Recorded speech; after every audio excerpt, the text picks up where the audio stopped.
There are a lot of problems with the way we've organized our occupation of the landscape.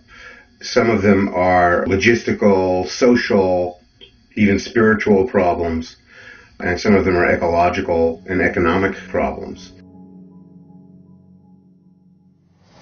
Any way of life that's based on the use of non-renewable resources and based on the hyper-exploitation of renewable resources, so-called, any way of life that perceives the world around them as consisting of resources and not beings and communities to enter into these reciprocal relationships with, is going to destroy its land base. This culture has been destroying its land base for the last 6,000 years. That's not very smart on a finite planet. We're really fucked.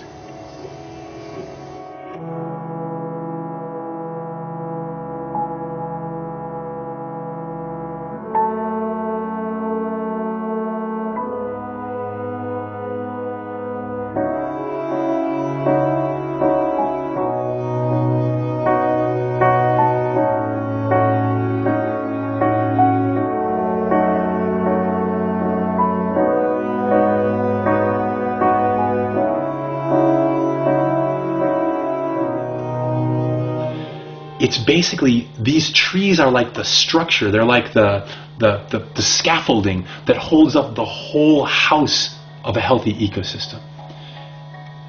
I can say it in words, you can watch it on TV. If you walk through a tree plantation, where almost all the trees are of the same age, almost all the trees are of the same species, they were planted there by humans, they were developed genetically to be what human beings wanted to have. And you see what grows there, you see what lives there, you see what it feels like. You walk out of that and you walk into an old-growth forest. That is exactly what used to be where that tree plantation was. It's like a line that runs sometimes, a line where they drew and they said, cut here, not there yet. You walk across that line and you're back on Earth.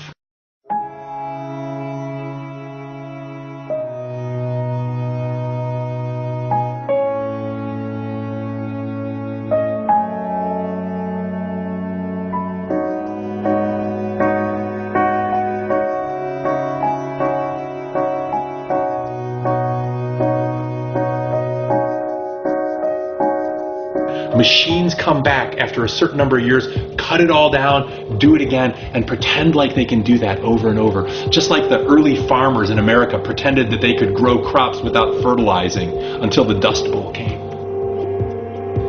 So we deplete the soil, we grow the tree farm, and all the species are gone. Sometimes they're gone in that they just shifted to another place in the forest, but sometimes they're gone forever. And that's extinction. And extinction is not death, it's the end of birth. It doesn't come back ever. When I started writing Ishmael, I knew that we were attacking the biological diversity of the planet, but I had no idea that we had already entered into a period of mass extinctions. It's estimated that as many as 200 species a day are becoming extinct. This is roughly 1,000 times the normal rate of extinction. There, of course, have been extinctions throughout the history of life on the planet, but this is what is meant by a mass extinction, like happened in the late Permian period when the dinosaurs disappeared.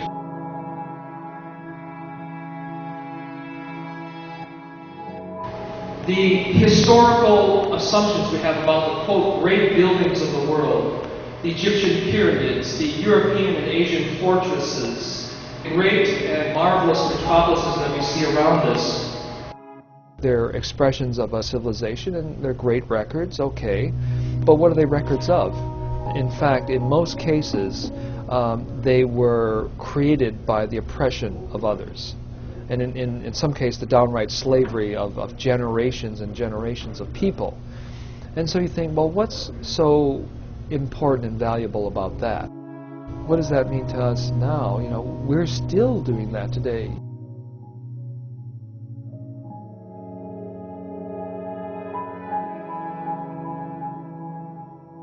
Buckminster Fuller summed it up pretty well with the idea of energy slaves, where we have, energy has become so cheap, and it does a lot of work for us.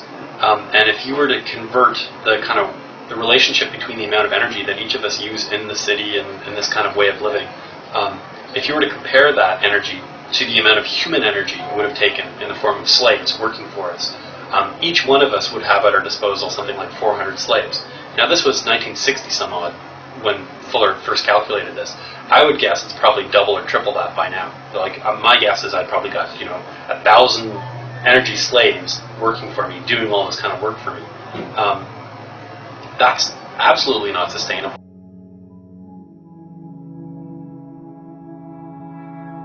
There's a lot of different reasons that our normal lives are things that we need to look at and change. For example, our normal life is ecologically unsustainable. I mean, we are destroying the life support systems of the planet.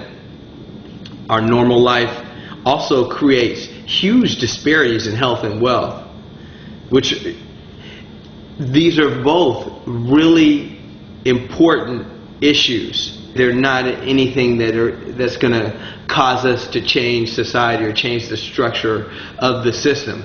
Now, this whole normal life being underwritten by cheap and abundant fossil fuels, this concept right here, that could lead to change. Oil being a finite substance will come to some point where it actually hits a maximum level, then it goes into a declining. At that point where it starts to go in decline, we're going to have to figure out how to make do with less. We don't know how to do that.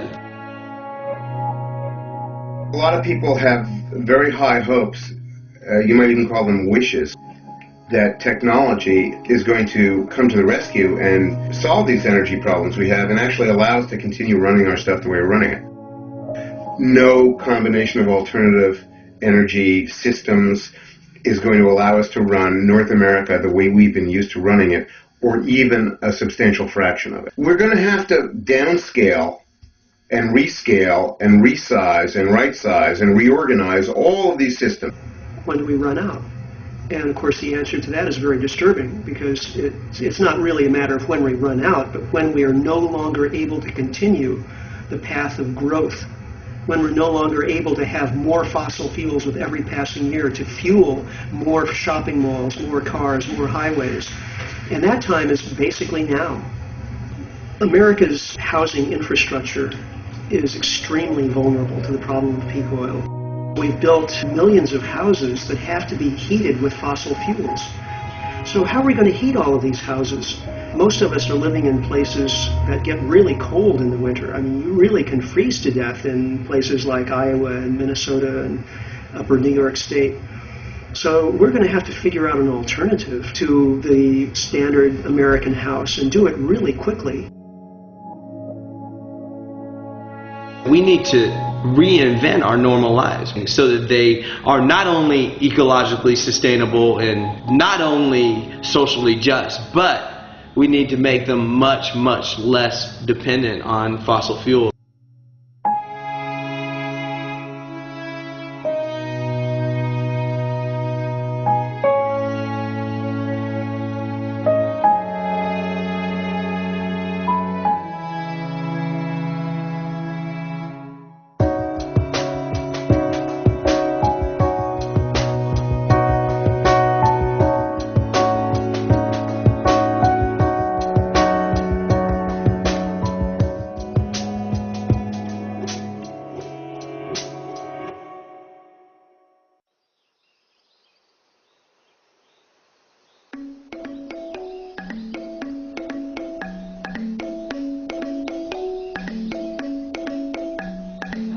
neka da kera ku ban shi amina an yan da ni shi ka ban shi da aji ba da san sama kan no kaman kan kana ka bin yan no neka ma ba de ban yan no kuma ko ya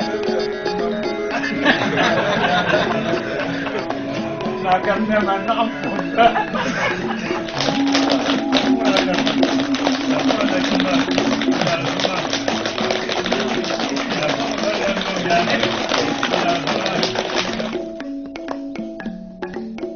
I show pictures of people quite a bit because I find there are still lingering stereotypes of what the third world is about, and part of my job is to dispel those stereotypes.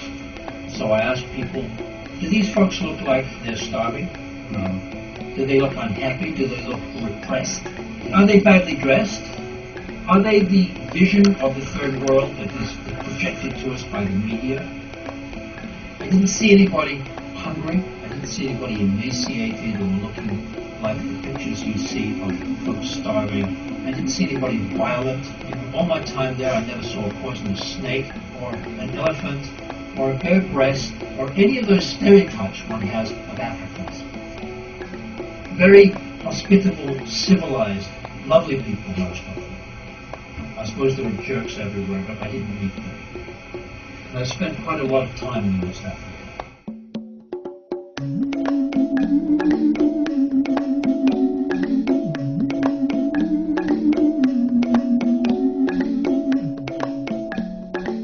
All over the world, people are just people. And until we drag them into the cash economy and force them to go to work to do things they don't want to do, and be in factories to make cheap clothes for us or whatever it is, they're very happy in general. It's a subjective observation, but I've spent a lot of time with a lot of people. I think that's the generalization I can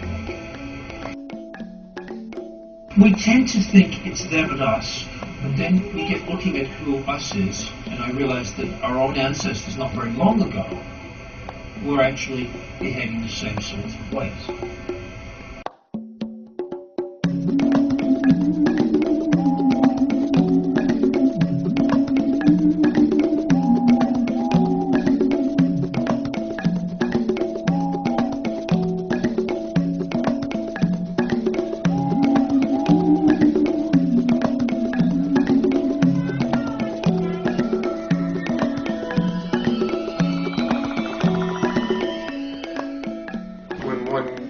Spends any time in Africa, there is oftentimes of necessity, a connection with the natural scheme of things. The sun, the wind, the water, the earth, a very direct relationship where you're actually having all five senses constantly engaged by those major natural elements. The beauty, the most fundamental beauty of earthbound and earth-centered building is the fact that it's easy, it's capable of being modified. So as we keep growing and keep asking questions and keep hopefully becoming slightly wiser about something beyond our grasp, we decide to shift our physical resources, including our buildings, in a certain way. We want to do something to them to reflect this new awareness. The earthen building allows one to do that relatively easy and in a way that doesn't compromise the open-ended integrity, really, of what that design is. It's sensuous to the hand, all that. It's gravy. I think the cake is, you know, even as you're doing it, that when it hardens and dries and it's polished and impregnated with the proper finishing coats, that it isn't finished. And you aren't upset. You know it's capable of being further enriched. And it's just a good feeling.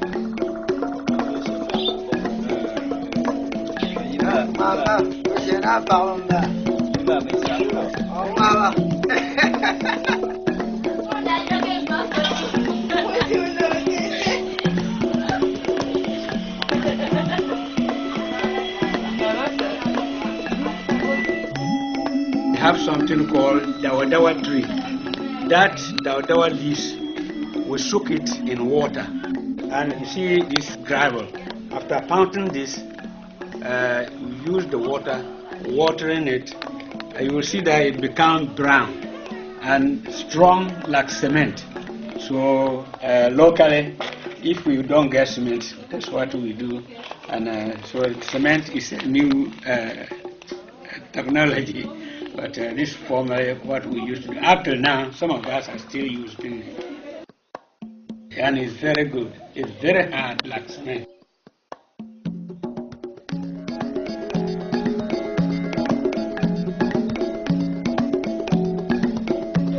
have to change the roof every few years? When the grass are rotten, and it takes so many years before it's rotten. Some take more than 15 years, 20 years before you can change it. And up to now, it's more than 30 years now. This building, it's more than 30 years.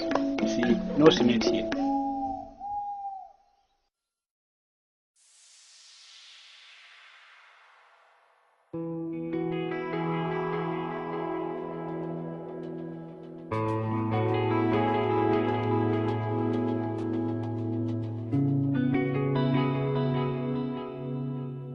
Here we are in Pueblo, my home.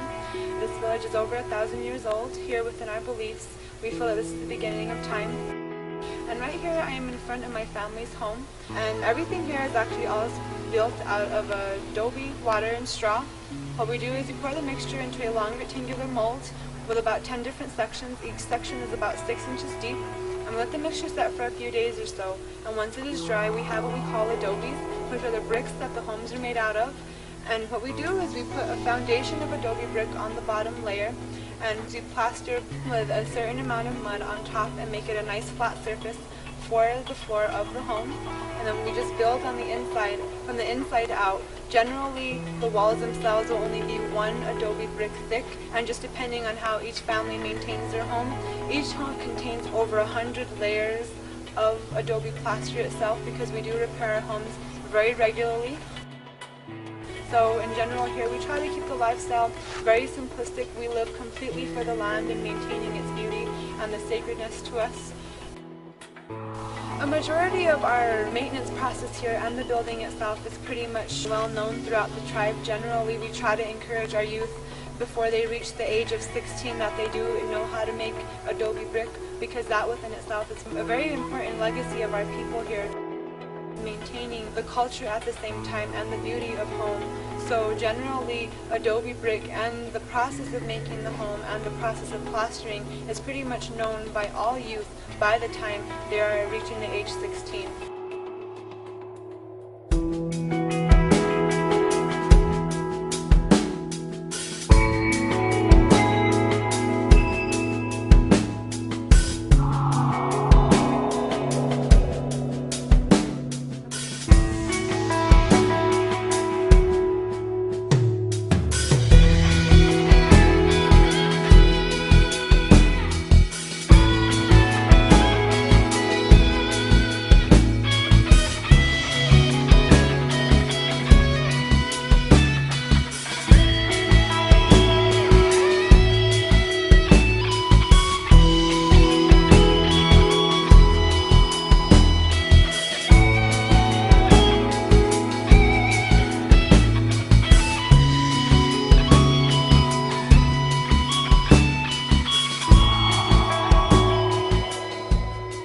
Permaculture is the way that we become indigenous to a place, the way that we really attune ourselves to what grows there, what lives there, how all the systems of nature work there. And part of that has to become how we inhabit that place, what shelters we build for ourselves, how we actually live on that land. And that's what I love about natural building.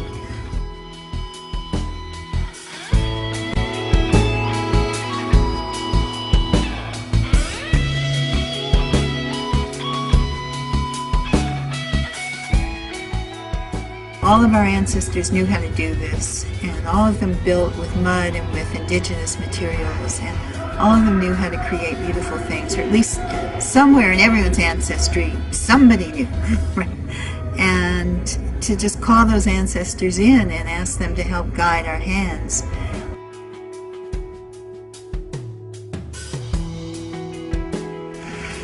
Fantasy with building and architecture started at a very young age for me, building stump forts, tree houses. I was forever in my youth involved with scrounging materials and building.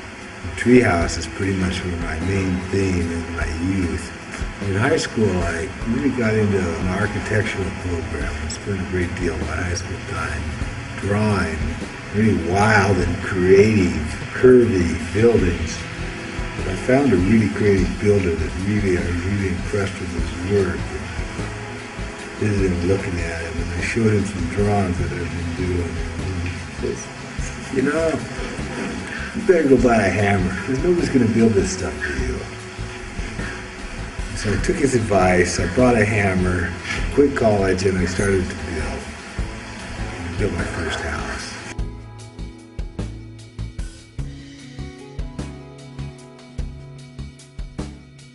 Like I said, once I found college, this is what I've been looking for all my life. Low-cost, inexpensive, sculptable material that you could build with. And cob was everything in that regard. And the beauty and the shape and the forms that we can do with cob, you can't do with any other media.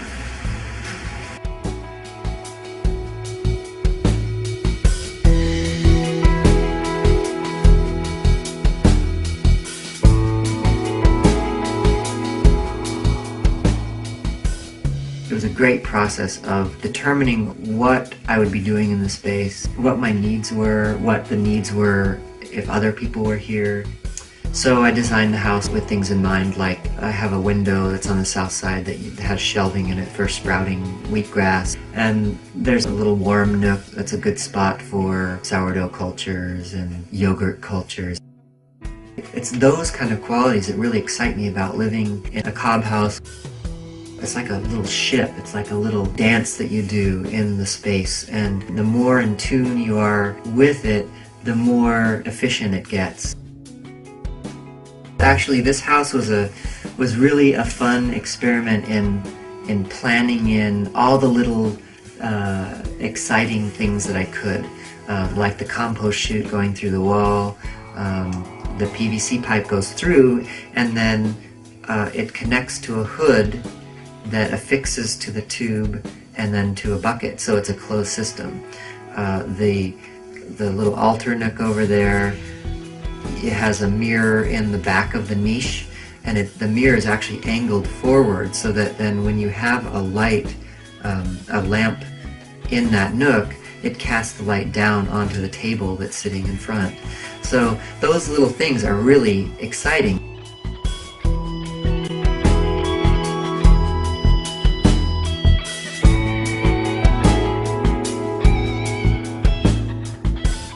All these things are ancient materials. They're somewhat ancient techniques, but the buildings that are resulting now are thoroughly modern. They're modern structures because we're using ancient materials, but we're applying them in a modern context and a modern design. And so we're coming up with buildings that are way, way more efficient. It's not about going back into the Dark Ages. It's about taking these materials and moving very much into the future. What I think this whole natural building movement is about is building small, building economically, so that then you have the time. You don't have a 30-year mortgage that way. Yes, it took time to build it, but ultimately not having that debt is going to give you more free time to do what you want. And I would much rather be at home puttering around fixing my stair or like the little board that springs loose than in some veal fattening pen at a computer for somebody working for somebody else. Why? What's the point? It's a really great trade-off. I love that. I love that idea.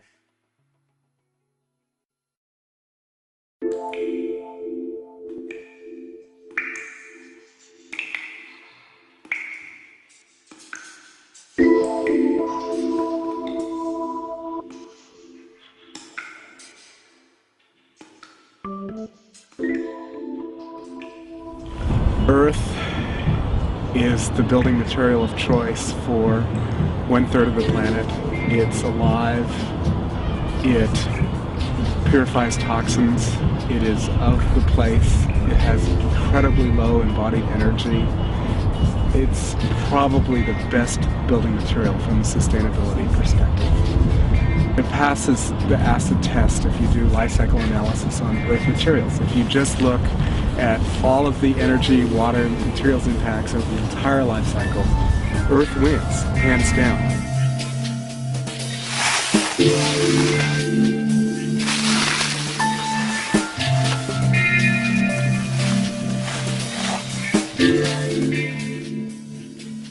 The biggest advantage of earth building is that earth is such a ubiquitous material. Most places that people are building, there's earth. And that's huge. That's a huge, huge factor. I think it's hard for people who are raised in an industrial society where energy is very, very cheap to understand the significance of that fact, because we're used to thinking nothing of moving huge amounts of material, including very heavy material, very long distances. But traditionally, throughout the history of humanity, that has not been an option. And it's very possible that that will come to be less of an option in the near to middle future, even in wealthy places like the United States. So just learning to build with the stuff that is there on the site is an incredibly valuable thing.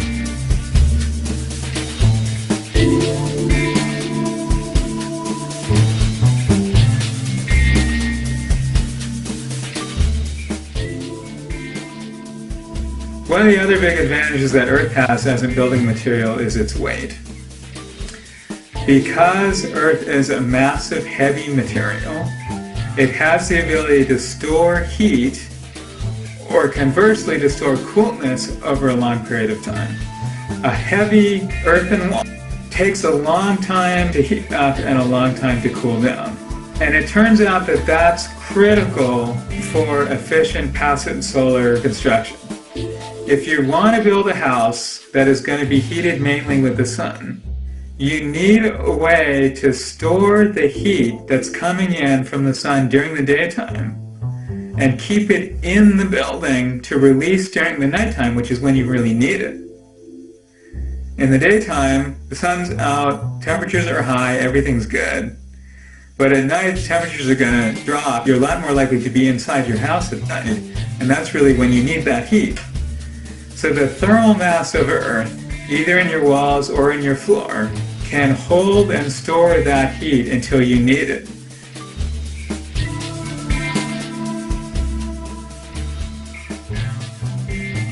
There's a technical aspect to building with Earth that makes it very accessible to lots of people. Most of the earthen building techniques are so simple that people can learn how to do them in a matter of hours to days.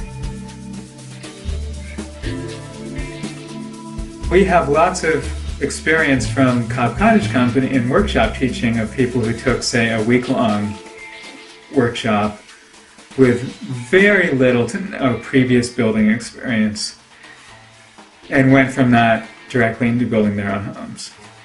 Usually people require some help with the more technical aspects, but the actual earth building technique is so simple that most people can pick it up very quickly.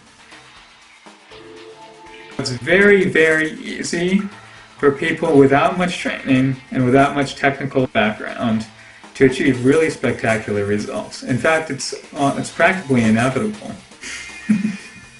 I've almost never seen anybody build anything out of Cobb that wasn't beautiful. So that's pretty remarkable in and of itself. Still haven't seen it really turn into a mainstream technique that's being used for mass housing developments. And maybe it never will. But in the meantime, I think the biggest impact that Cobb is having is allowing people who want to be building for themselves and who don't have a lot of resources or a lot of training to learn a technique quite quickly that enables them to build a really beautiful and really special home for themselves.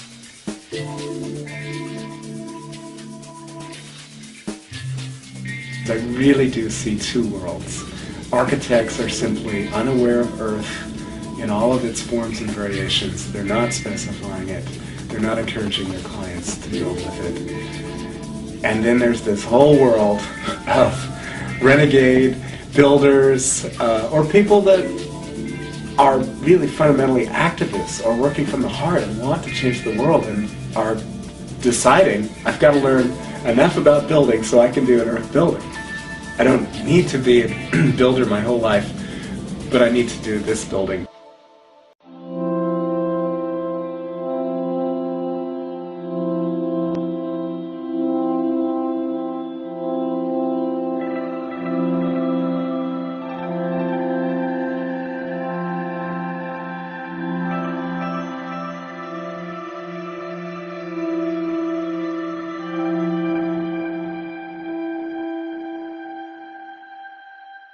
One young woman came in here yesterday, and she really got it. First of all, she suddenly felt that she didn't have real life skills, and that learning how to build like this would be a really valuable skill and fairly easily obtained. And that reminded me of how I felt. Even though I was an architect, I didn't really know how to build a house. In theory I did, but I had no idea. And when I came out of that cob workshop, that my world had changed, because I felt like I had the power and the know-how.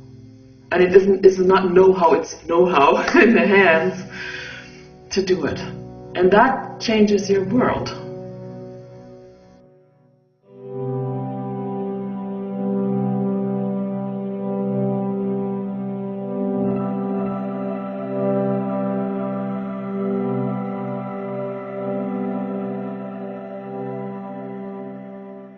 It was wearing out my body, especially my right arm, and especially my elbow and my wrist, from hammering and sawing and all the noise and toxic wood and stuff, and it was just like I was getting fed up with that part.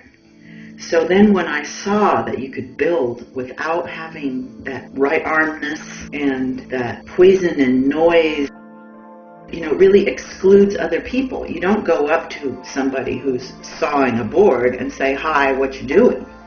But this whole idea of the cob was so inclusive of people and so much easier on my body and on my nose and, my lungs and everything. And then, of course, the wonderful people that it attracts just expanded my life and my experience of learning how to get along and gathering and working together.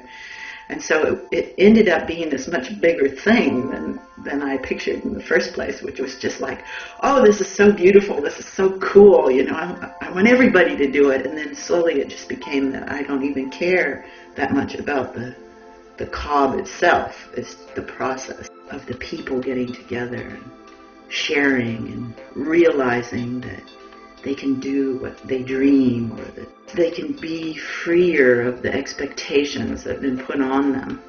And cob kind of tells people that in a real cellular way. And you can watch how it affects the people.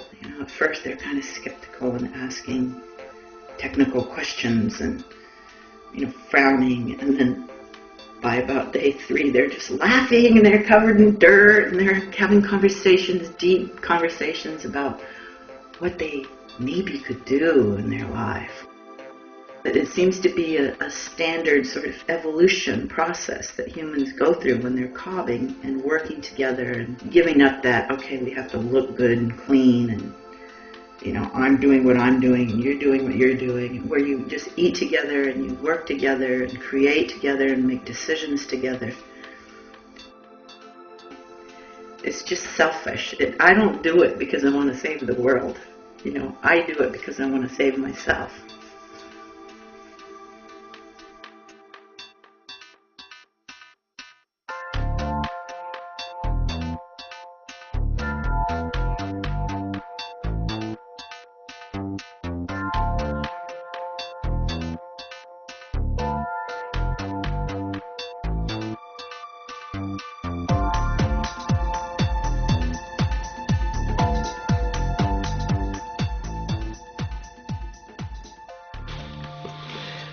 Well, about 14 years ago, I didn't have a roof over my head. I got divorced and I had about $4,000.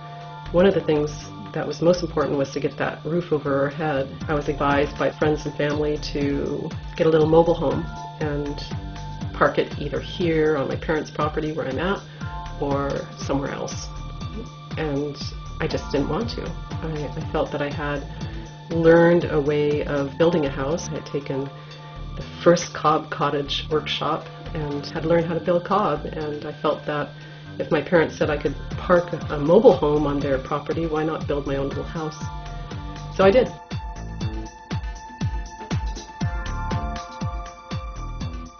And I started building it pretty much by myself, but my parents helped with some of the woodwork. And 4 months later I moved in and I've been living happily ever after. So it was a a very quick process, and it was never regretted. It was wonderful. I think of the mobile house once in a while, thinking of what it would have been like to live in one of those boxes, and there's just no comparison. I've never since then doubted who I am, because when you follow that first crazy dream, which Cobb was for me, why should you have doubts about anything else that you have inside you, other dreams you have? So I've tended to think that Cobb has strengthened who I am, and that strength is shown to everybody who comes and visits, whether it's for a few minutes or for days, or old friends or new friends. I think they feel the strength of the house because that's what was put into it, was my own strength. And it's a testament every day to me that I did it, I can do it, and I can do just about anything. If it's a good goal, go for it. So, yay Cobb. She was, how old were you then? 9. I was 9. Okay, you forgot your own name. You forgot my age. Right. So maybe you'd like to talk about that. Okay. About that.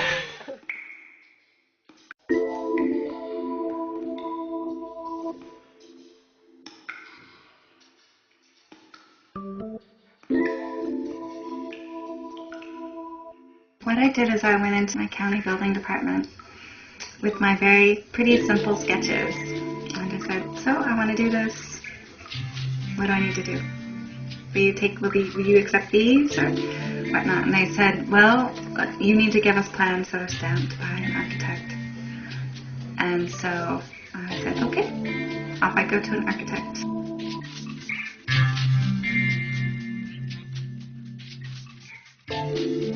What it kind of boiled down to was that everybody in the regular permit process, all the different people along the way, everybody kind of gets their fee for their little bit of paper.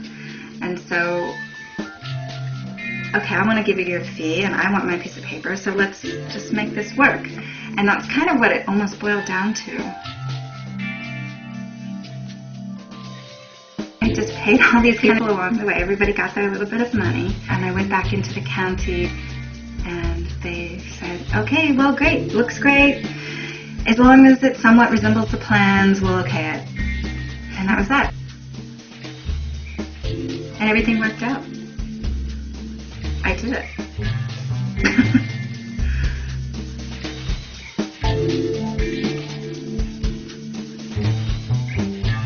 I have been fortunate enough to live in this incredible space here in Vancouver, in this very, very large garden. So we had the space to build a small cob structure, so we thought, let's do it. To date, there had not been a cob house built in Vancouver, so it was the first one. So we thought this is a great opportunity to do something in the city.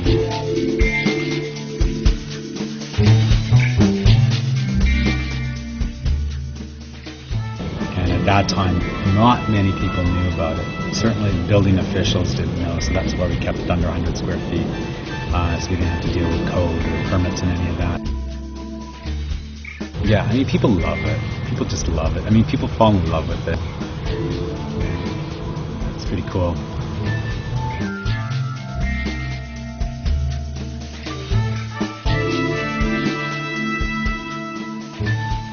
After this project, I worked with the community garden group, and we put a proposal together to build a small gathering place in one of the local community gardens.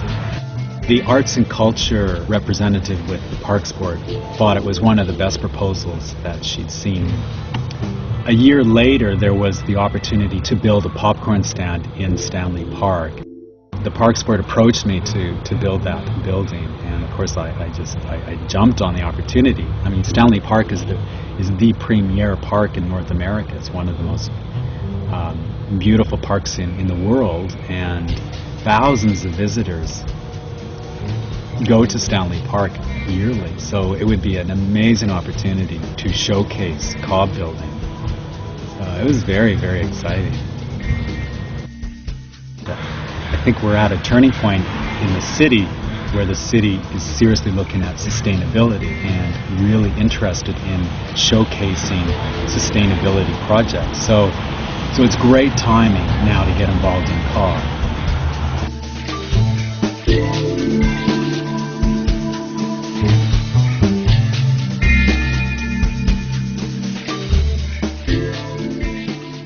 Having the city get behind it and support it to the degree that they have legitimizes Cobb in a way that we haven't seen before at that level.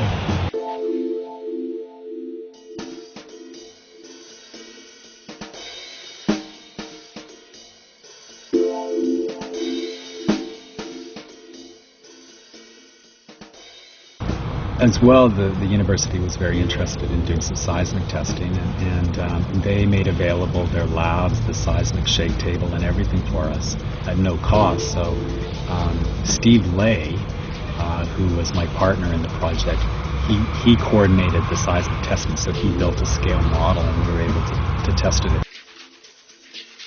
The main thing for the earthquake design, we managed to conscript Professor Carlos Ventura at the university, who was engaged in building a rather large shake table for testing buildings and elements of buildings and earthquakes, and prevailed upon him to test our Cobb building.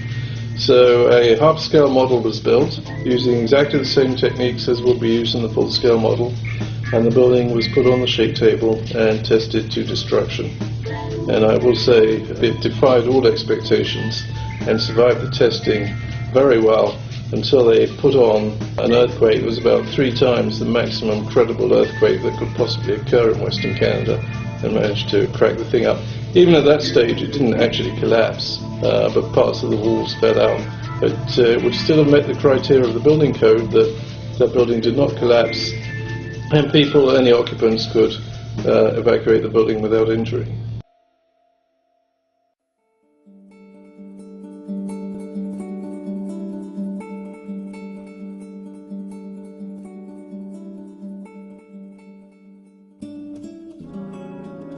An old guy called Alfie Howard, who is quite well known in the Cobb building world in these parts. He was probably the first person in this part of the world to begin the Cobb revival.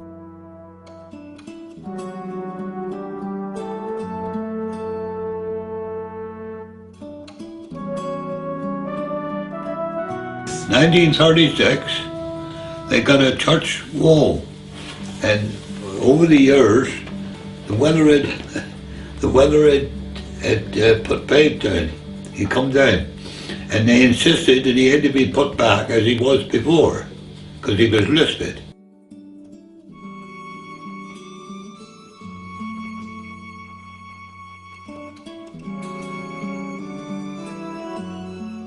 My father got a building business then, and they got hold of my father to do it.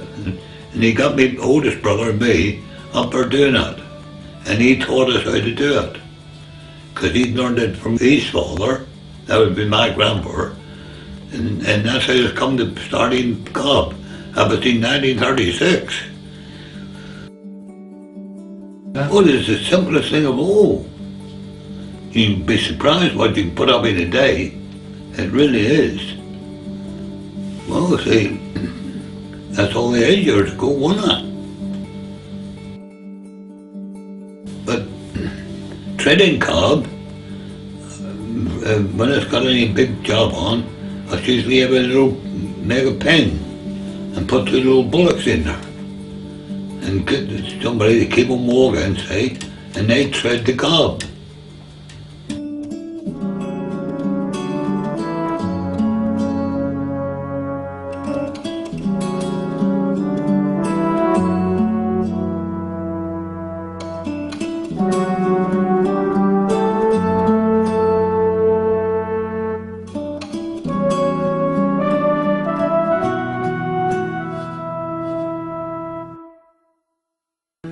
It was a very different and quite a sobering experience coming back here and working on that project, because it's very different.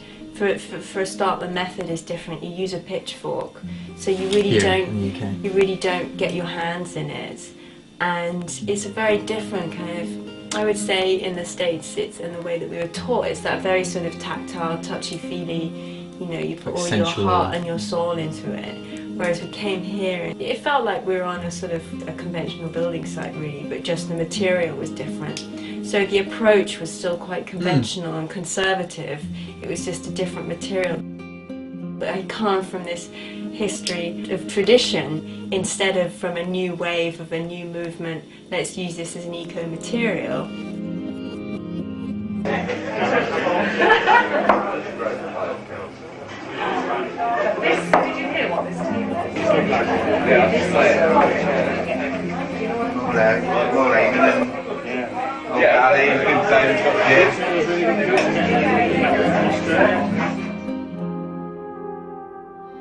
So we're literally, with a pitchfork, taking big scoops from the pile and placing it onto the wall and positioning it, scooping it, positioning it. So we're not actually using our hands, we're actually using a utensil, a tool, to actually pick it up and do that. We find that it's much quicker, but you don't have the same interaction that you normally would, you know, with actually picking it up with your hands and mixing it by your feet. You know, it's a different connection that you have with the material.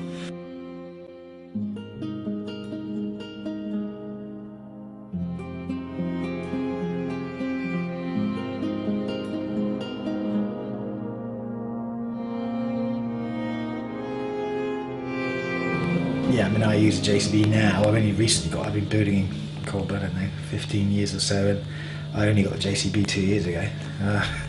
Mind you, I'd never look back. It's a perfect tool. If you've got the site where you've got accessibility for that kind of size of machine, you know, it just takes all the laborious mixing out of it, and you can still be very creative with it, but, you know, just get a heck of a lot more done.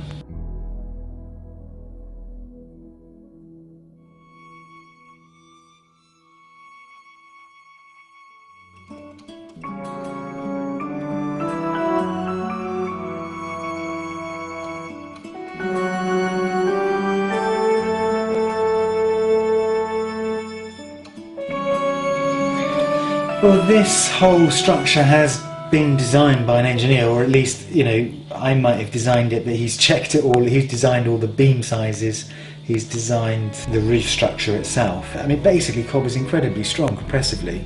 In terms of, say, a concrete block, it's about a third as strong as a standard concrete block. It's at least 1 Newton per square millimetre in terms of compressive strength.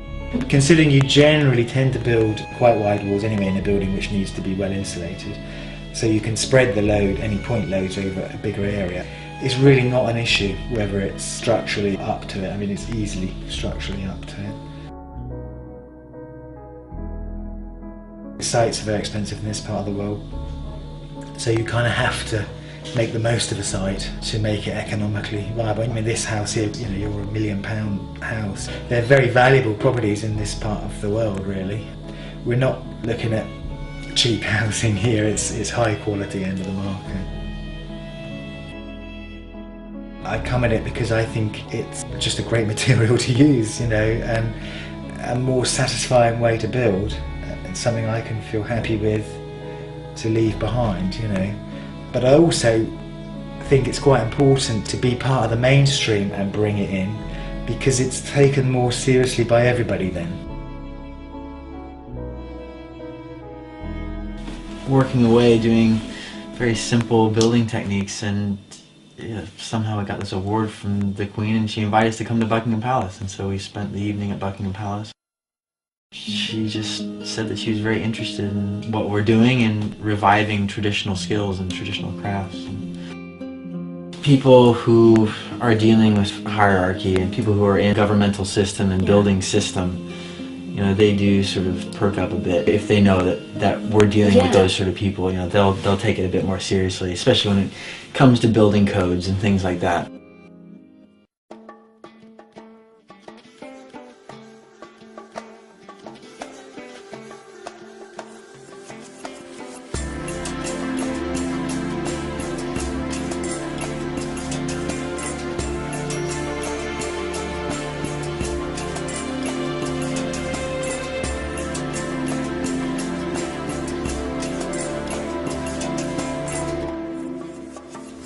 Earth buildings in Yemen, I wouldn't call them earth buildings. I would be more specific, because there are various types of buildings that use materials which are from the very soil or the earth or the ground or mountains or wadis. Regarding mud brick architecture, which has been my speciality or point of interest for the last at least 25, if not more years, I've worked in some great detail at establishing how these buildings are made.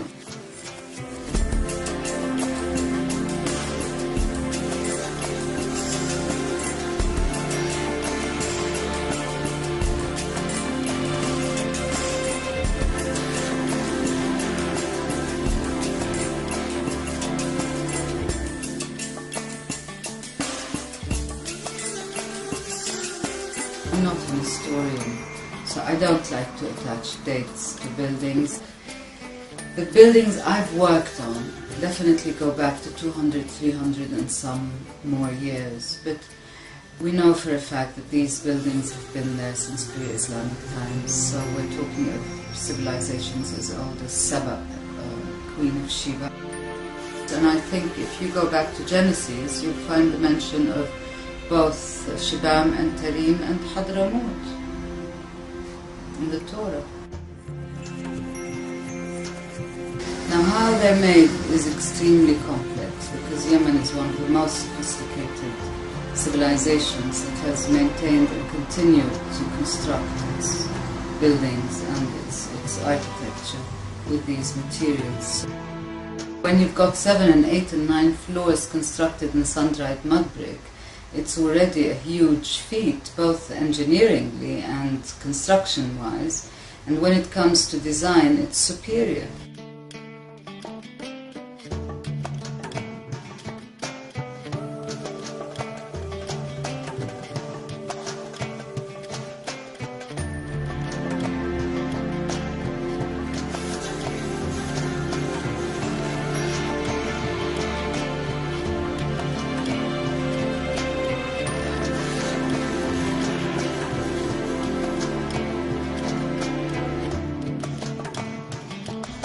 So, you know, whether you construct palaces in sun-dried mud brick and can build up to 40 rooms and 40 bathrooms in one building, as in Khayla, for example, one just has to look and see, you know, why and what has made this so incredible and amazing.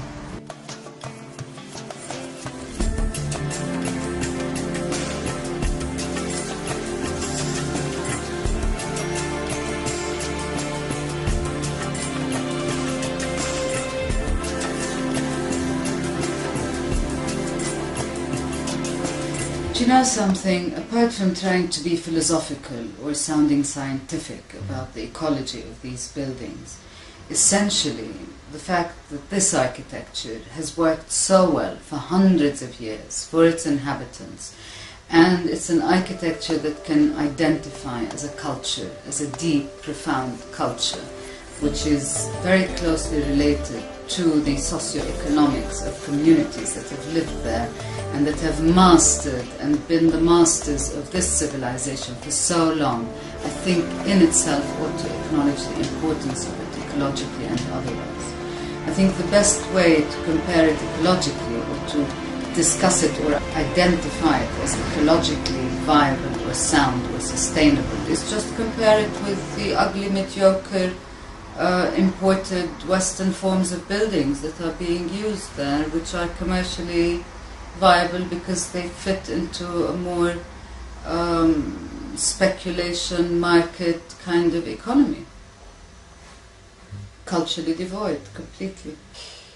It's not just that they are great because they're ecologically important. It's not that they are great because they are cheaper to build and because people know how to construct them. But it's because there's a very strong cultural, economic, social discipline related to the entire matrix that is built around them, you know, which makes these places very important, and it makes these places exceptional, and it makes these places comparable to any other beautiful city that you find in Florence or in Italy in the countryside.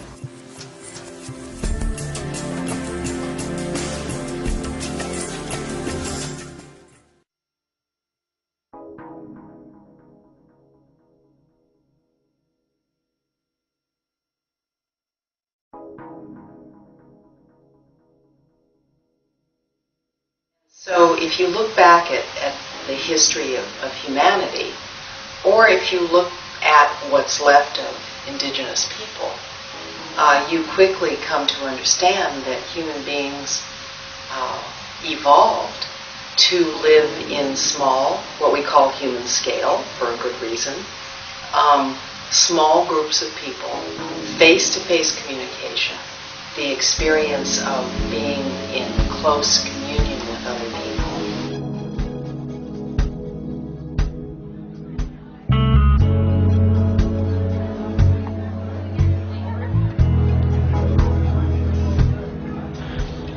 kind of hunger for materials that speak of place and the human hand and so on are powering natural building right now. There is absolute starvation in the culture as it exists now for community interaction. And so it's a tremendous need waiting to be met. You know, we have all kinds of synthetic substitutes, if you will, for community now, with these things where people try and get together to do things. But the ability to walk out your door and get your required daily dose of human interaction with people who aren't part of your nuclear family is absolutely going unmet. And so that's why that the work that's happening up in Portland with the village building convergence and city repair and so on excites people so much, because it is the ends toward which natural building was ultimately meant to be the means.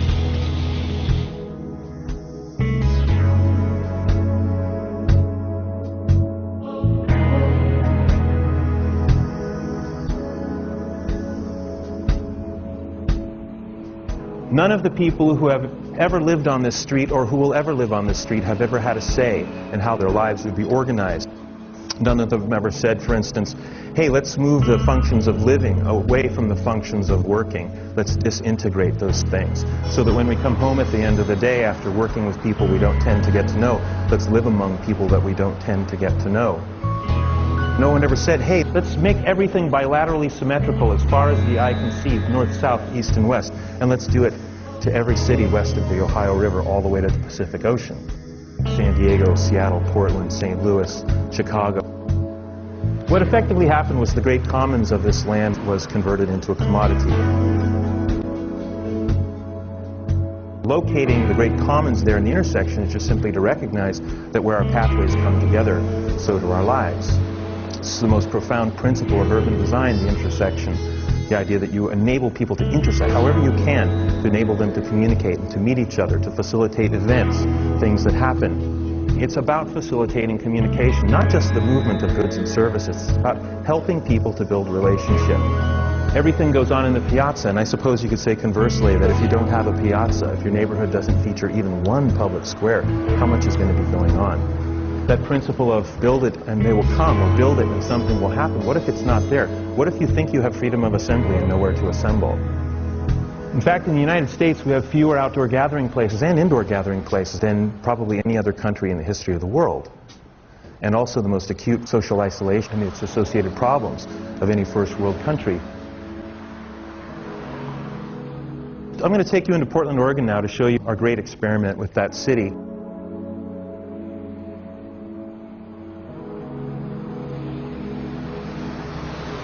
We looked at the city as a whole. We compared it to village-based cultures that have many more gathering places and ways to connect. We noticed by these comparisons that Portland alone was missing between 1,500 and 5,000 outdoor public gathering places. So we thought, okay, let's put one of them back and just see what would happen. In advance of this day, when we came out to paint the street without permission, we were building these little structures in an adjacent yard about a block away. A place for neighborhood news, a 24-hour tea station, a family-sized bench, a kids' clubhouse, a place for art and poetry, all these trading installations, a stage, and a little library. And of course, what we were doing was we were seeding a garden of the village. We were regrowing the village heart with all of the functions and amenities that you'll find. Go to Europe, go to Africa, you'll find all this vitality at the village heart. So we were saying, we can have that too. We ought to have it. What we were doing was calling attention to the fact that we didn't have even one public square in the entire city, not one public living room, but we built one in Portland, and it had this incredible catalytic effect. It was so inspirational to a city that it had never even known what this could be like.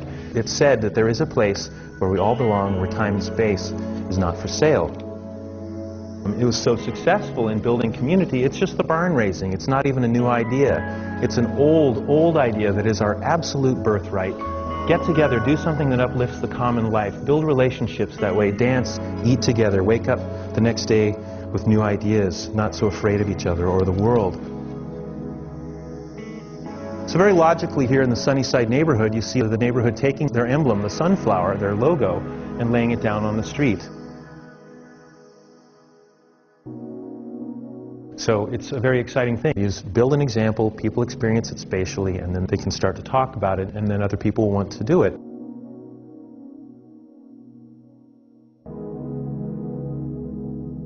That location doesn't even need a stop sign. People just come to a stop or they slow way down. The way we understand the effect is that they can see from a distance that it's different from everything else. So place is used to calm traffic instead of barriers. And it just calls out that people might be present.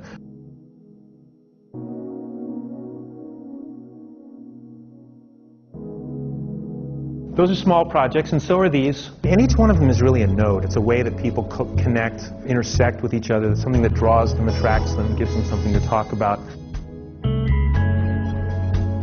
Here again, another household giving up part of their front yard to create a little gathering place for the community. So people actually perceiving that they can go over the lines and invite other people, even strangers, to come onto their space, to just linger for a while, overcoming their fears.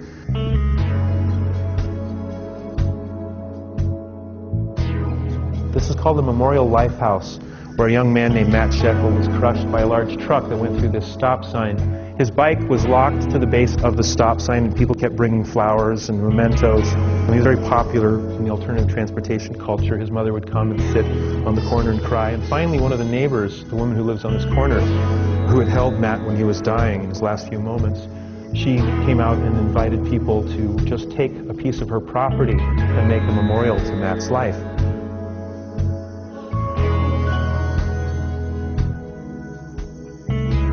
Poetry Plaza, a place where this woman in the green dress gives up her front yard for local students to come and write poems, for people to leave original poems in that little mailbox there for people to just come and take and to leave. So this is where people are saying, I can give up this space that I have and enable other people to access it.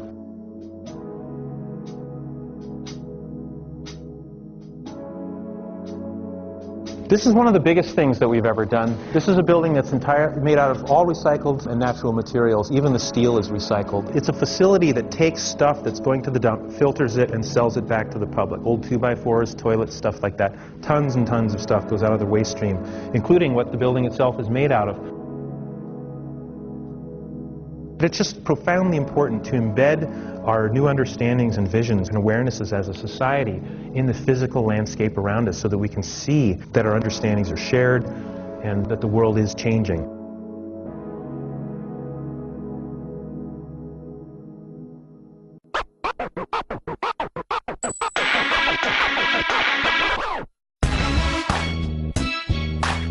Sorry, the number you have dialed is not in service at this time.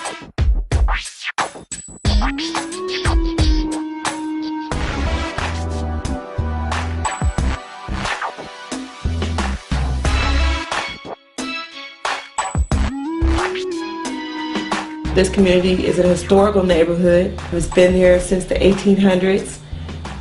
Many of the people in this community were part of the neighborhood that would feed its community, part of the Black Panthers. I mean, just a whole community of people. This was once a thriving blues community. So if you can imagine people, it was barbecue in this community, you know, fish. You could come down here and get, I mean, just any type of home, down-home food that you want to get. And now those stores are, you know, slowly dwindling. But Oakland during the 50s and 60s was a mecca for black people simply because of the jobs. People moved here in the 40s from the South because of the war effort and the factories that existed in the Bay Area for people to move to, and those factories ended up producing other things afterward. They quickly were shut down. It left a large section of the working class, mainly black people in the Bay Area, having to find other forms of income. There hasn't been any big production jobs for black people in Oakland for a good 40 years when plants started closing down and being moved to Mexico for cheaper labor. You know, it used to be that since they did have some industry in Oakland, they needed black people to be close to the factories and things like that. We don't got that anymore. So we don't need the black people in the cities anymore. We know that one way that gentrification works is by saying to people that may be consciously or unconsciously racist that you won't have to deal with these black people that are here. They're either going to be gone or the police have them locked away and scared enough to not come out. When you look at what City Repair has done with corners, this is very interesting because these corners are well utilized all the time. And there's a sense that the corner is a place for show time, so to say. It's a place for fashion. It's a place for conversation. But it's never really a comfortable place because you can have enforcement coming at any time. People will call the police on people if they see a bunch of young black people hanging out on the corner, and just call the police. The police will come and harass people and this and that. And even if nobody gets arrested for having things, after a while people are like, I'm not hanging out there. That in Oakland they had 350 cops just 3.5 years ago. Now they got 1,000 cops patrolling black people. San Francisco's doubled its police force, and every area, major metropolis where black people live all across this country, they've doubled, tripled, and quadrupled their police force, equipped them with tanks, all kinds. We got to stop it, brother. Let's get together and unify.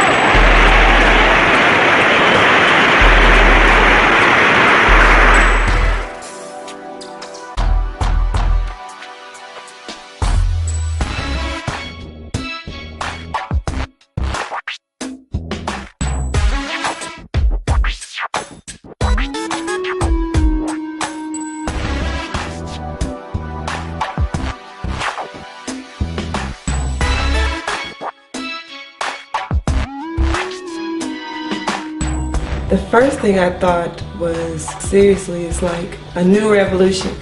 I thought of communities becoming involved in something that they hadn't ordinarily become involved in before. It seemed like a movement that this community had seen before, but in a different sense. It meant that there was more connectivity between each other. There was more communication. And the idea is that some people will move in and integrate into black neighborhoods that really want to be part of the community. But the way to fight this taking over of a neighborhood is to make art and make things where the neighborhood can congregate more. And that if you're going to come, you're going to end up having to be part of the community. So if we create art and create things that make more community, rather than just beautify the property, but beautify the ways that we can interact with each other, then that will in turn beautify the landscape and the property too.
The traditional building style of Thailand was lightweight housing, using bamboo, using other grasses, thatch for roofing, bamboo for structure.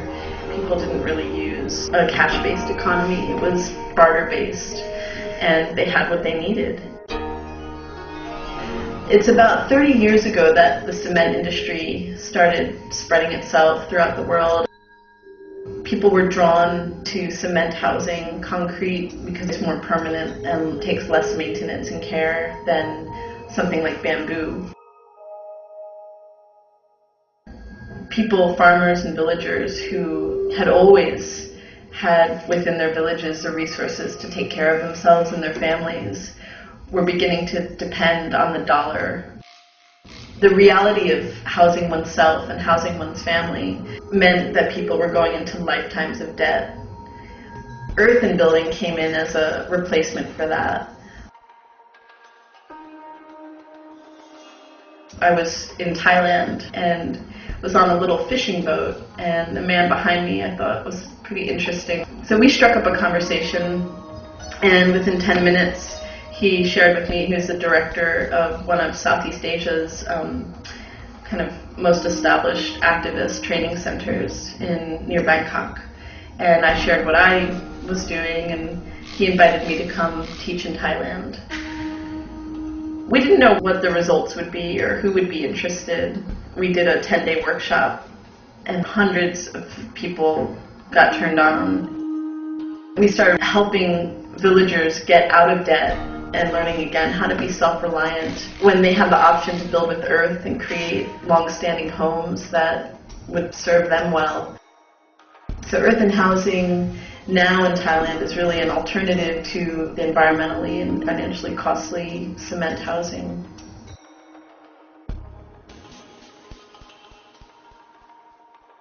We were looking for who here could help carry this work forward so that we can remove ourselves from this process or become more of just support for work that continues on, that Thai people themselves take it and run with it. We worked with networks that were teaching farmers how to get out of debt, become self-reliant, and they have now built natural building into their self-reliance curriculum. I think they're up to about 18 centers throughout different regions of Thailand. At each center they teach something like 600 people per month. So 600 times 18 per month times 12 months. So they're teaching tens of thousands of people a year in Thailand, and part of that curriculum is natural building.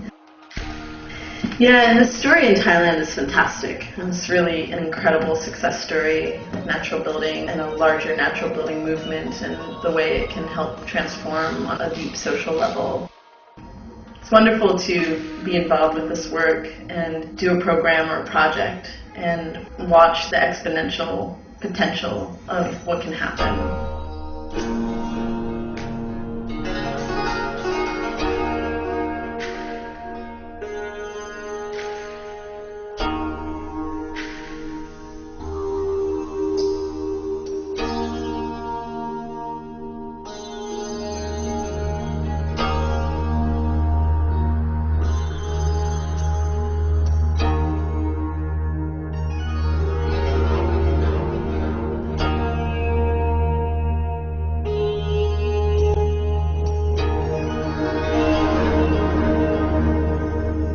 The challenge we find is that what you need is a really deep connection with your local community.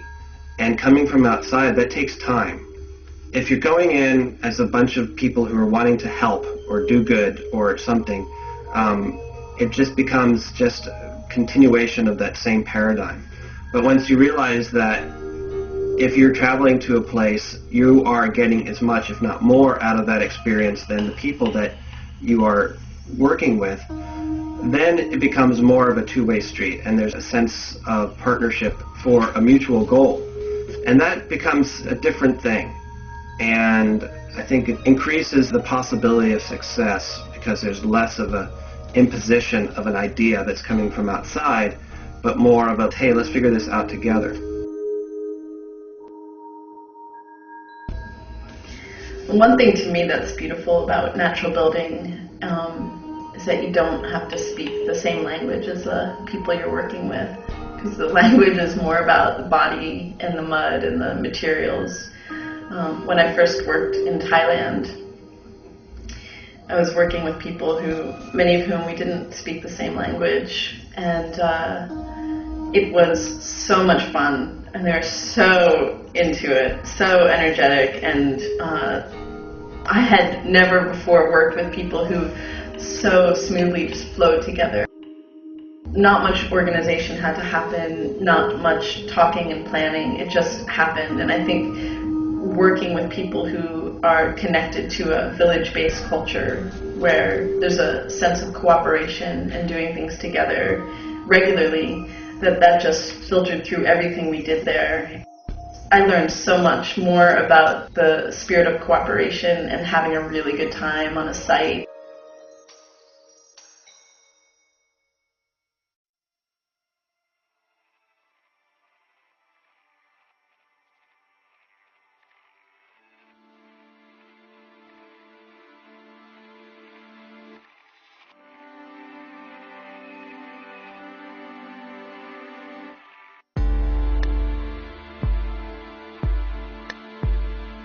There is one measure by which we will be judged by the people who come after, and that's the health of the land base.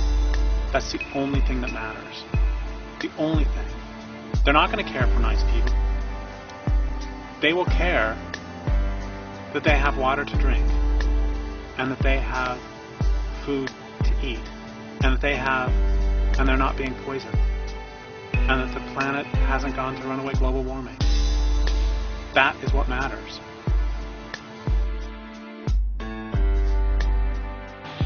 But until people understand that, you can argue with them all you want, and you won't get anywhere. They really have to see that and accept that before you can have any sensible conversation about what to do about that. And so long as people remain oblivious to this fact, you can argue about other things all you want. But, until they see that we really are facing a calamity, not to the planet, because life on the planet will go on just fine without us. But we are in danger of making ourselves extinct. It's very hard to imagine what a long-term future is going to be like for architecture, what the long-term plans. We can look to 2,000 years ago, but the game is completely different. All the rules have changed. The resources are different. It's impossible to know how we're going to be living on this planet, if at all, in 100 years, 200 years, or 300 years. The industrial experience was a story with a beginning, a middle, and an end. It was a narrative. It wasn't just something that is established and then goes on forever. That implies that we're going to need to know how to do engineering on a small scale, on a local scale, on a doable scale, on using materials that are common and still available, and technologies that are not too high. That's why for me, give me the space that I need. It's not a lot. Make that space efficient. Make that space healthy. Make it in a way that when it's over, I feel good about what's gone because of what I did. And make it in a way that when I'm gone, it itself is just going to melt back into the earth, and it's not going to be a big eyesore. It's not going to be a gash out of the forest. My house is not going to be a gash out of the forest. I've been in many cob buildings, and they're wonderful. Cob is a real favorite of mine because you can be so playful with it. You can make these shapes, organic shapes, and so on. You can build hobbit houses, and you let your imagination run wild. You're not confined to these, flat walls that end in square corners, which is really so boring. The square box is in fact one of the worst structures you could ever invent. You notice that nature never has anything square. There's a reason for that, because probably if there was anything square ever in the 5 billion years history of nature, it would lasted maybe a minute, because the square box is probably, from my research, the most inefficient, ineffective shape in the universe. We need to reinvent these ideas around sheltering ourselves such that it allows us to enhance community, because in the energy scarce future, the real social security will be being on good terms with your neighbors.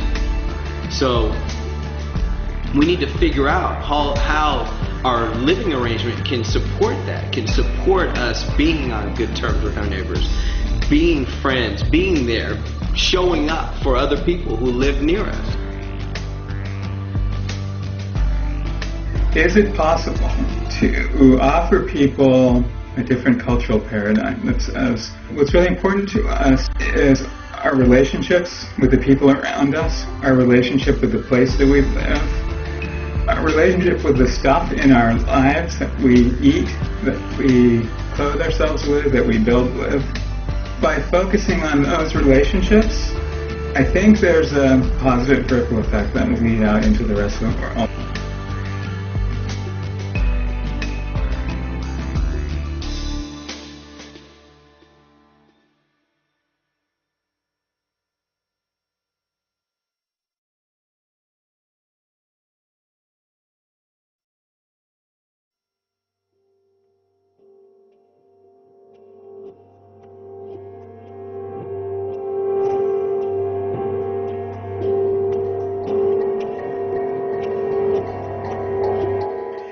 There are a lot of problems with the way we've organized our occupation of the landscape. Some of them are logistical, social, even spiritual problems, and some of them are ecological and economic problems. Any way of life that's based on the use of non-renewable resources and based on the hyper-exploitation of renewable resources, so-called, any way of life that perceives the world around them as consisting of resources and not beings and communities to enter into these reciprocal relationships with, is going to destroy its land base. This culture has been destroying its land base for the last 6,000 years. That's not very smart on a finite planet. We're really fucked.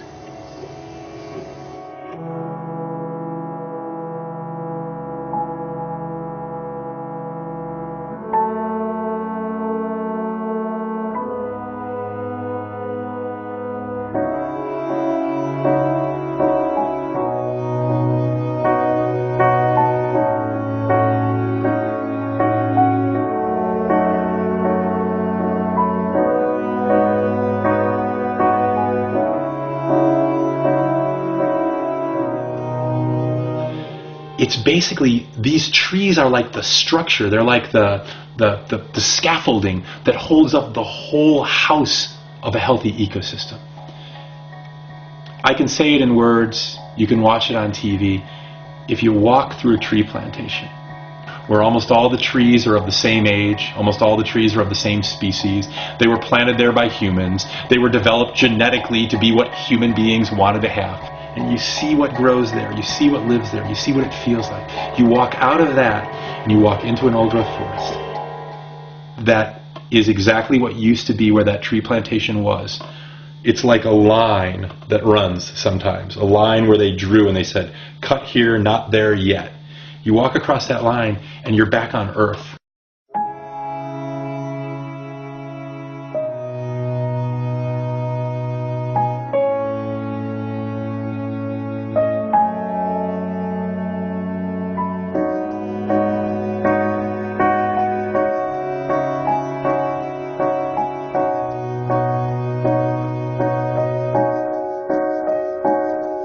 Machines come back after a certain number of years, cut it all down, do it again, and pretend like they can do that over and over. Just like the early farmers in America pretended that they could grow crops without fertilizing until the Dust Bowl came. So we deplete the soil, we grow the tree farm, and all the species are issues. They're not anything that's going to cause us to change society or change the structure of the system. Now, this whole normal life being underwritten by cheap and abundant fossil fuels, this concept right here, that could lead to change. Oil being a finite substance will come to some point where it actually hits a maximum level, then it goes into a declining. At that point, where it starts to go into decline, we're going to have to figure out how to make do with less. We don't know how to do that. A lot of people have very high hopes, you might even call them wishes, that technology is going to come to the rescue and solve these energy problems we have and actually allow us to continue running our stuff the way we're running it. No combination of alternative energy systems is going to allow us to run North America the way we've been used to running it, or even a substantial fraction of it. We're going to have to downscale and rescale and resize and right-size and reorganize all of these systems. When do we run out? And of course the answer to that is very disturbing, because it's not really a matter of when we run out, but when we are no longer able to continue the path of growth, when we're no longer able to have more fossil fuels with every passing year to fuel more shopping malls, more cars, more highways. And that time is basically now. America's housing infrastructure is extremely vulnerable to the problem of peak oil. We've built millions of houses that have to be heated with fossil fuels. So how are we going to heat all of these houses? Most of us are living in places that get really cold in the winter. I mean, you really can freeze to death in places like Iowa and Minnesota and upper New York State. So we're going to have to figure out an alternative to the standard American house and do it really quickly.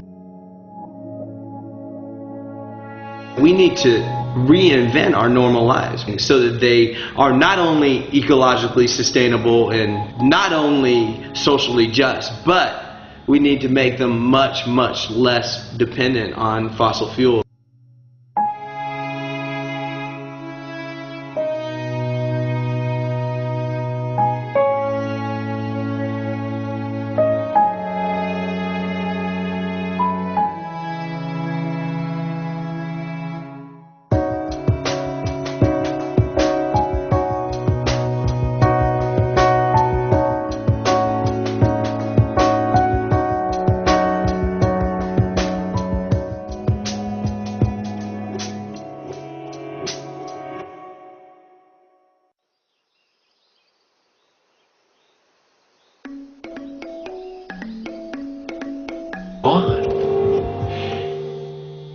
Sometimes they're gone in that they just shifted to another place in the forest, but sometimes they're gone forever, and that's extinction.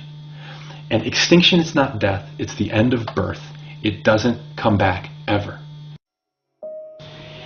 When I started writing Ishmael, I knew that we were attacking the biological diversity of the planet, but I had no idea that we had already entered into a period of mass extinctions. It's estimated that as many as 200 species a day are becoming extinct. This is roughly 1,000 times the normal rate of extinction. There, of course, have been extinctions throughout the history of life on the planet, but this is what is meant by a mass extinction, like happened in the late Permian period when the dinosaurs disappeared.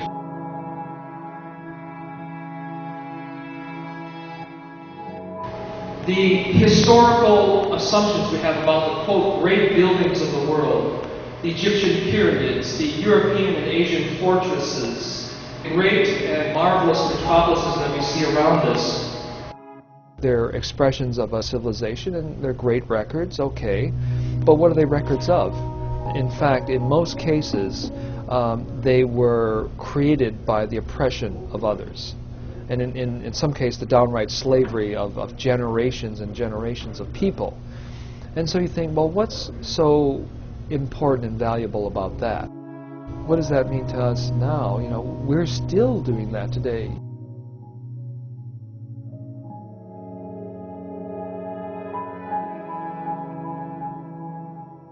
I think Buckminster Fuller summed it up pretty well with the idea of energy slaves, where we have, energy has become so cheap, and it does a lot of work for us. And if you were to convert the relationship between the amount of energy that each of us use in the city and in this kind of way of living, if you were to compare that energy to the amount of human energy it would have taken in the form of slaves working for us, each one of us would have at our disposal something like 400 slaves. Now this was 1960 some odd when Fuller first calculated this, I would guess it's probably double or triple that by now. Like my guess is I probably got 1,000 energy slaves working for me, doing all this kind of work for me.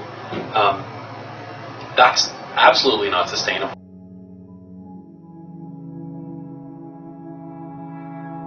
There's a lot of different reasons that our normal lives are things that we need to look at and change.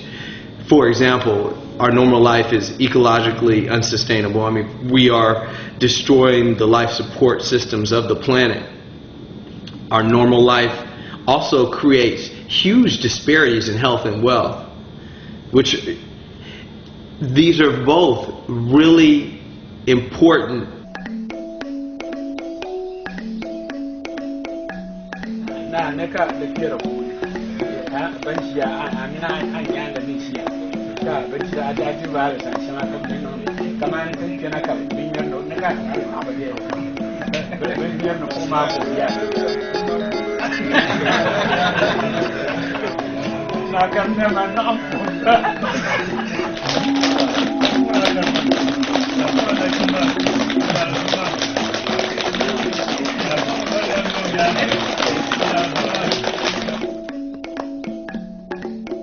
I show pictures of people quite a bit because I find there are still lingering stereotypes of what the third world is about, and part of my job is to dispel those stereotypes. So I ask people, do these folks look like they're starving? Do they look unhappy? Do they look repressed? Are they badly dressed? Are they the vision of the third world that is projected to us by the media? I didn't see anybody hungry. I didn't see anybody emaciated or looking like the pictures you see of folks starving. I didn't see anybody violent. In all my time there, I never saw a poisonous snake or an elephant or a bare breast or any of those stereotypes one has of Africans. Very hospitable, civilized, lovely people, most of them. I suppose there were jerks everywhere, but I didn't meet them. And I spent quite a lot of time in West Africa.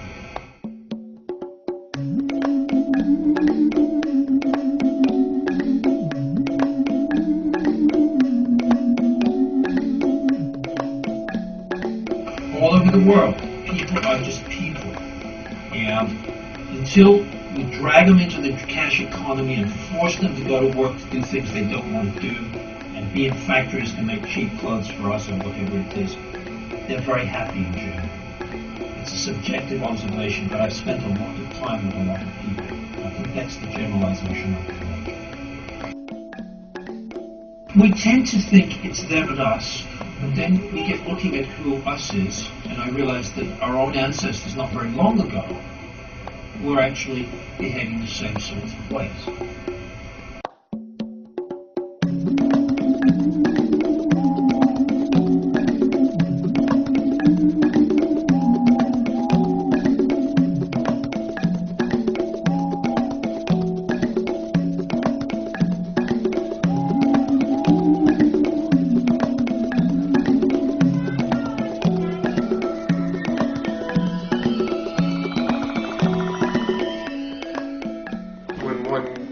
Spends any time in Africa, there is oftentimes of necessity, a connection with the natural scheme of things. The sun, the wind, the water, the earth, a very direct relationship where you're actually having all five senses constantly engaged by those major natural elements.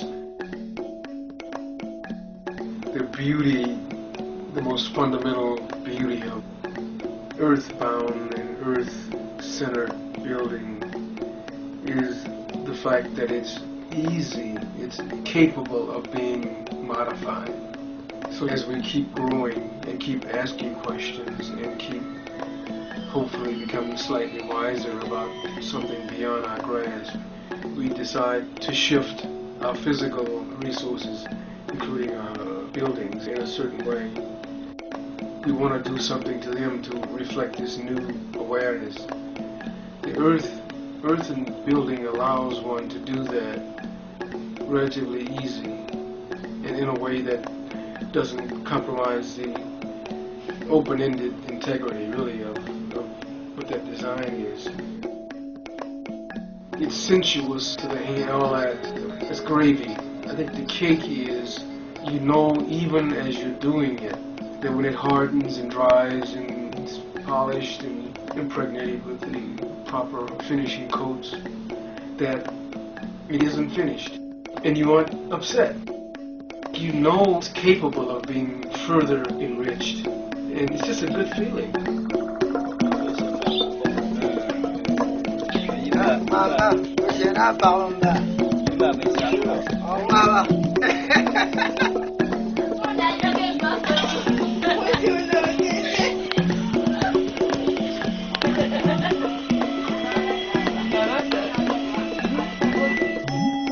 We have something called dawa tree.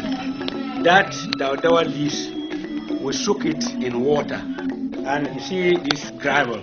After pounding this, you use the water, watering it, you will see that it becomes brown and strong like cement.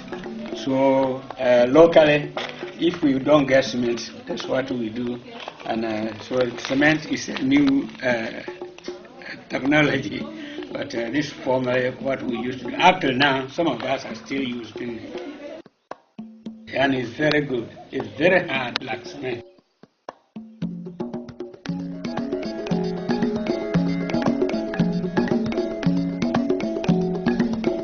Do you have to change the roof every few years? When the grass are rotten, and it takes so many years before it's rotten. Some take more than 15 years, 20 years before you can change it. And up to now, it's more than 30 years now.